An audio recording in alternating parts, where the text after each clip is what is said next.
بسم اللہ الرحمن الرحیم۔ آپ دیکھ رہے ہیں حسنین جعفری یوٹیوب چینل۔ اگر آپ ہمارے چینل پر نئے ہیں تو پلیز ہمارے چینل کو سبسکرائب کر لیں اور ساتھ دیے گئے بیل آئیکن کو بھی دبا دیں تاکہ آپ کو ہر آنے والی نئی ویڈیو سب سے پہلے مل سکے۔ آج ہم حج کے بارے میں بات کریں گے۔ حج ارکان اسلام کا 5واں رکن ہے جو ہر صاحب استطاعت مسلمان پر زندگی میں ایک دفعہ فرض ہے۔ جیسا کہ آپ جانتے ہیں کہ ہر سال لاکھوں مسلمان 9 ذی الحجہ کو بیت اللہ شریف میں حج ادا کرنے آتے ہیں اور سنت ابراہیمی کے مطابق 10 ذی الحجہ کو اللہ کی راہ میں جانوروں کی قربانی کرتے ہیں۔ قربانی کی تاریخ پہلی ویڈیو میں بتائی جا چکی ہے۔ آج ہم حج کی فضیلت اور اس کے تاریخی پس منظر پر بات کریں گے۔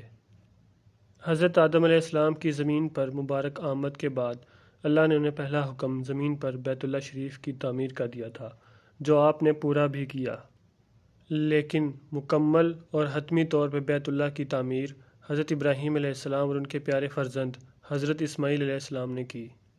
جب اللہ کے حکم کی تعمیل کرتے ہوئے حضرت ابراہیم علیہ السلام نے اپنی بیوی حضرت ہاجرہ اور اپنے بیٹے حضرت اسماعیل علیہ السلام کو مکہ کے صحرا میں چھوڑ دیا، وہاں ان کے پاس بہت کم کھانا اور پانی تھا جو جلدی ختم ہو گیا۔ حضرت اسماعیل علیہ السلام بچے ہی تھے، لہٰذا ان سے پیاس کی شدت برداشت نہ ہوئی اور رونے لگے۔ ماں سے بچے کی بے چینی دیکھی نہ گئی اور انہوں نے پانی کی تلاش میں صفا اور مروہ پہاڑیوں کے ساتھ چکر لگائے، لیکن پانی نہیں ملا۔ اسی اثناء میں قدرت نے جلال دکھایا اور جس جگہ بچے نے پیاس سے ایڑیاں رگڑی تھیں وہاں سے پانی کا چشمہ رواں کر دیا، اور آج بھی وہاں سے چشمہ رواں ہے جسے ہم آب زمزم کہتے ہیں۔ پانی دیکھ کر وہاں ایک جرہم نامی قبیلہ آ کر آباد ہو گیا۔ اسی قبیلے کے لوگوں کے درمیان حضرت اسماعیل علیہ السلام نے بچپن گزارا اور اسی قبیلے کی ایک نیک سیرت خاتون سے حضرت اسماعیل علیہ السلام کی شادی بھی ہوئی۔ قرآن میں بیان ہے کہ پھر اللہ کے حکم کے مطابق حضرت ابراہیم نے اپنے بیٹے حضرت اسماعیل علیہ السلام کے ساتھ مل کر خانہ کعبہ کی تعمیر شروع کر دی۔ جب خانہ کعبہ کی تعمیر مکمل ہوئی اور کعبہ کے مشرقی کونے میں حجر اسود کو نصب کیا گیا، اسی وقت اللہ کے حکم سے حضرت جبریل علیہ السلام آپ کے پاس وحی لے کے حاضر ہوئے اور حضرت ابراہیم سے فرمایا کہ اب آپ جائیں اور تمام لوگوں کو حج کی ادائیگی کا حکم دیں۔ اس بات کا ذکر قرآن میں سورہ بقرہ کی آیت 124 اور 127 میں آیا ہے۔ حضرت ابراہیم علیہ السلام کا قد 27 فٹ لمبا تھا، لیکن جو کعبہ حضرت ابراہیم علیہ السلام نے تعمیر کیا تھا اس کی اونچائی 96 فٹ اور چوڑائی 66 فٹ تھی۔ اسلامی تاریخ دان اس بات کا دعویٰ کرتے ہیں کہ جب حضرت ابراہیم علیہ السلام نے بیت اللہ کی تعمیر مکمل کی، اسی وقت لوگوں کو حج کی ادائیگی کا حکم بھی کیا، لیکن وقت کے ساتھ ساتھ کفار نے اپنا قبضہ جمانا شروع کر دیا۔ لیکن حضرت محمد صلی اللہ علیہ وآلہ وسلم اور اسلام کی آمد سے پہلے کفار نے خانہ کعبہ کو اپنی عبادت کا مرکز بنائے رکھا۔